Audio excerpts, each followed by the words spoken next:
Holy shit, man. That just happened. The moment that almost all Stranger Things fans have been waiting years to see happen has finally come. Will Byers. You son of a bitch.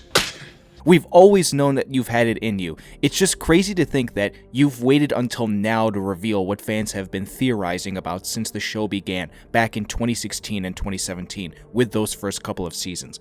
I don't know if I could think of a better way to end off this first batch of episodes to the final season of the show, revealing a moment that needed to happen eventually. I could easily make a full-on breakdown of these first 4 episodes, but since just about every YouTube channel out there has done that already, I wanted to change it up because to me, this was the moment that deserved to have its own video. And what was your first reaction to seeing Will finally get his powers? Were you jumping for joy? Were you sitting there with your mouth wide open, unable to move? Or did some other form of reaction happen that is completely different than those two? Drop those comments down below as we get into the video along with your reaction to the first 4 episodes as a whole. I'm not even going to waste time with this. We're going to jump right into the final sequence because I can imagine for just about every single person who was there almost 10 years ago when the show started with the first 2 seasons, this particular scene is one that you have been envisioning would happen eventually, to the point where when it did happen, all your dreams were fulfilled right in that moment. As someone who didn't join this show until season 3 came out, I don't know what that feeling is like, but I am very happy to see others be given the gratification to witness it, given that they were there from the beginning to the end. Will has gone through so much in the show that you would have to have believed that something would have happened to give back for all of the trauma that he's been through. The guy survived the Upside Down longer than anybody else. He's coughed up slugs which have turned him to demodogs. The Mind Flayer took over his body and tortured him, and once season 3 came out, it's almost like they were teasing it more and more that he had some kind of ability in him to do certain things that others can't. His ability to sense the Mind Flayer and Vecna whenever they are around shows that his bond with the Upside Down could be turned into a power either voluntarily or involuntarily. With season 5 now making it clear that Vecna has always been influencing Will since the beginning, that idea retroactively fits many of the old theories that fans have been talking about for so long. The Duffer Brothers came through and answered everyone's prayers in a way that shows why this reveal is blowing the internet up, and as I said, giving everyone such great satisfaction and gratification for being right about it, that for as long as they have been theorizing, they would hope that it would have come true. If you were one of the people who was around back then to be in those circles and talk about this kind of thing, let me know down in the comments because I want to hear those stories. Now, with that all being said, when it comes to the actual sequence itself, it's probably one of the most, if not the most badass scenes that has happened in the whole show so far. Watching Eleven be able to do all the stuff that she has the ability to do with her powers had their moments as well, especially with some of the stuff that she could do in season 4, like throwing a helicopter down to the ground in the most epic way possible. But what Will could do here by influencing the Demogorgons and snapping them up like Vecna had done to his victims was just ultra satisfying. I know I'm probably going to use that word a lot in this video, but what else is there really to say that's any truer than describing it that way? The episode, also being titled Sorcerer, is quite on the nose and perfect all at once. If there's one thing I can absolutely give credit where credit is due, the Duffer Brothers, with how they have handled this show, have not strayed away from losing what Stranger Things has always been an inspiration from: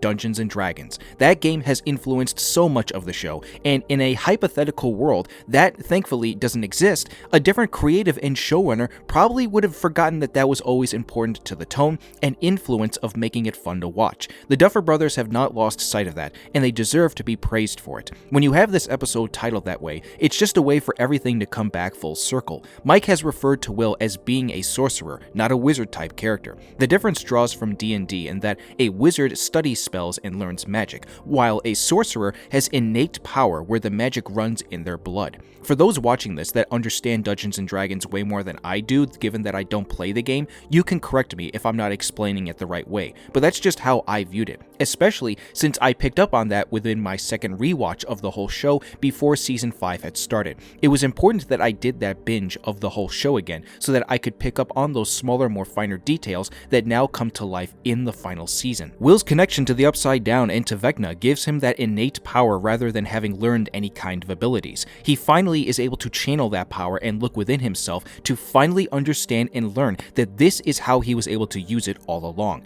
Because it's not necessarily just the Dungeons & and Dragons influence that allowed for him to do this. It's also a purely character-driven moment thanks to someone like Robin, who was able to conjure it within him due to what she told him earlier. This is a big reason why I am very annoyed with certain people out there on YouTube and other platforms who have reviewed the show so far and have said that character moments in the season have been sparse. There's just about a character moment every other scene in each of the first 4 episodes, and the scene between Will and Robin is an example to show why that's the truth. When Robin is explaining to Will how she learned about what it is she really loved in someone when she was younger, and tells Will that she realized she had been looking for answers in someone else as opposed to having all the answers herself, that's when it clicked for him. She explains that she had been scared of who she was, and once she stopped being afraid and accepted herself, she felt free. So yes, the Upside Down and Vecna had an important connection to how he was able to get his powers, but it was also just as important that he had his own human moment as well to truly learn what it is that he loves the most and who he cares for the most.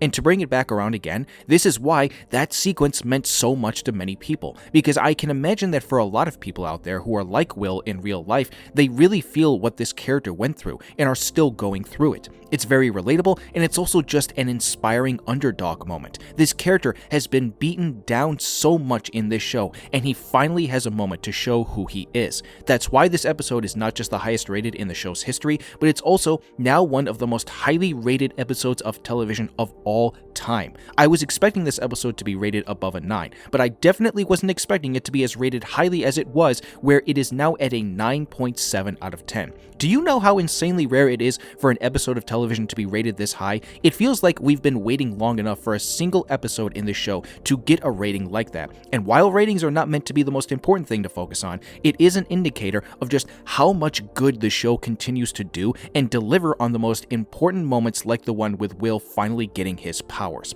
I was definitely playing a little coy with what I said in the beginning of the video when I said that I wasn't going to break down all of the 4 episodes as a whole. If you've already made it this far in the video, I do want to take a moment to talk about some of the other stuff that's been going on. As far as my overall thoughts on the first 4 episodes, I think that this is a pretty fun and enjoyable start. It's certainly not a perfect start by any means, nor did I really need it to be, and I feel like that's an issue that I've seen in a lot of people's reviews of the show online. I feel like there are too many people out there who are expecting way more than they need from it. While I understand that sentiment because it's the final season and it needs to end well, I also don't want to see some of these people go online and start nitpicking every single minute detail until you start to realize that a lot of these people aren't paying attention to a lot of what's happening and is completely forgetting a lot of the other stuff that has happened in prior seasons. Again, I'm not naming names, but it feels like so many people just aren't making sense with a lot of their points online with stuff to complain about. If there are 2 definitive things that I can give a critique to within season 5 so far